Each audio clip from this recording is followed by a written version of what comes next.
Hari ini saya nak share mengenai penduduk Arab yang Kristian di negara Arab.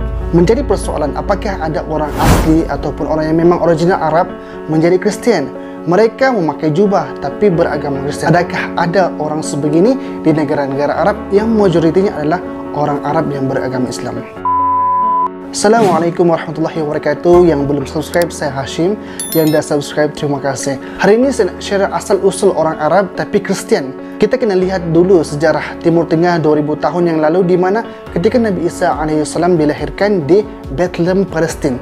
Tempat ini dekat dengan Jazirah Arab, jadi mudah untuk terpengaruh dengan dakwah dakwah Kristian, khususnya ketika itu banyak anak murid Nabi Isa yang menyebarkan agama baru, iaitu agama Kristian. Sebagai contoh, negara Jordan yang negaranya majoriti umat Islam, dahulunya adalah majoriti Kristian. Sejak kedatangan Islam, sekarang majoritinya semuanya Islam. Tapi ada lagi sebahagian daripada mereka yang berada di negara Jordan adalah Kristian, tapi tidak banyak. Untuk pengetahuan semua, agama Kristian masuk di Jazirah Arab ni pada abad kedua Masihi, dengan maksud 200 tahun setelah Nabi Isa AS diangkat ke langit.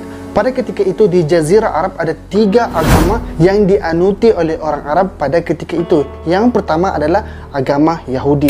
Yahudi ini dah memang ada sebelum kedatangan Islam, dan ada orang Arab juga yang beragama Yahudi. Seperti mana pada zaman Rasulullah adanya golongan Yahudi yang berada di Madinah, seperti Bani Qainuqa dan sebagainya. Agama yang kedua adalah menyembah berhala. Sebagaimana kita ketahui juga, sebelum kedatangan Islam, di sekeliling Kaabah ada berhala, dan berhala yang terbesar adalah Lata dan Uzza yang menjadi sembahan orang-orang Arab pada ketika itu.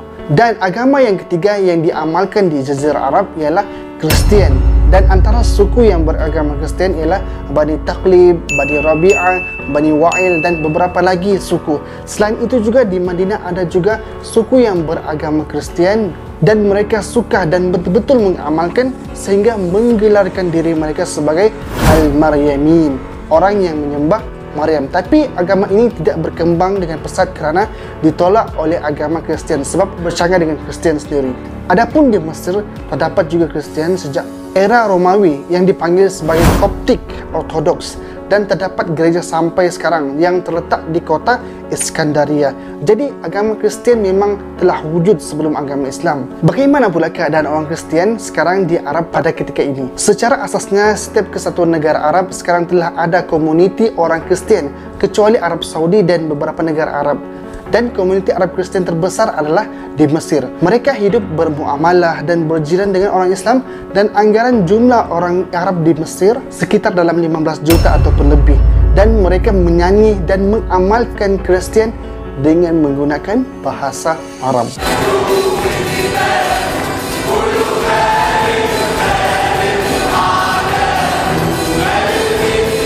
Sahabat semua, komuniti Arab Kristian kedua terbesar ialah di Lebanon, iaitu 45% negara tersebut beragama Kristian, dan Presiden Lebanon harus beragama Kristian dan menterinya pula harus beragama Islam Sunni. Selain itu, negara Syria dan Palestin juga banyak Arab yang Kristian. Kehidupan dan cara pakai budaya orang Arab ini adalah sangat susah untuk kita bezakan di antara adakah ini Arab Islam ataupun adakah ini Arab Kristian, sebab mereka memakai jubah, mereka memakai serban, dan muka mereka Arab, berbahasa Arab, budaya Arab, tapi hanya berlainan akidah, iaitu beragama Kristian. Kehidupan sehari-hari mereka memang mengikuti tradisi orang Arab, hanya berbeza daripada pengamalan agama sahaja. Termasuklah di Mesir, kebanyakan wanita Arab Kristian juga memakai tudung dan menutup aurat dengan baik, serta menggunakan kalimah Allah seperti insya-Allah, masya-Allah, subhanallah, biiznillah. Kerana perkataan ini mempunyai maksud yang umum di sana, dan mereka juga menggunakan kalimah Allah sebagai kalimah Tuhan dengan dalil yang berada di dalam Al-Quran dalam surah Al-Ankabut ayat yang ke-61. A'udzubillahi minasyaitonirrajim. Wa la in sa'altahum man khalaqas samawati wal ard wa sakhara asy-syamsa wal qamar la yaqulunna Allah. Yang bermaksud, dan sesungguhnya jika engkau wahai Muhammad bertanya kepada mereka orang yang musyrik itu, siapakah yang menciptakan langit dan juga bumi, dan yang memudahkan matahari dan bulan untuk faedah makhluk-makhluknya, sudah tentu mereka akan menjawab Allah. Sahabat semua, agama bukanlah pada pakaian dan wajah kita, tapi agama adalah apa yang kita imani, apa yang kita percayai dalam hati kita. Semoga Allah memberkati kita semua dan semua kita hidup dan mati dalam Islam, selamat dunia akhirat dan menjadi muslim yang baik.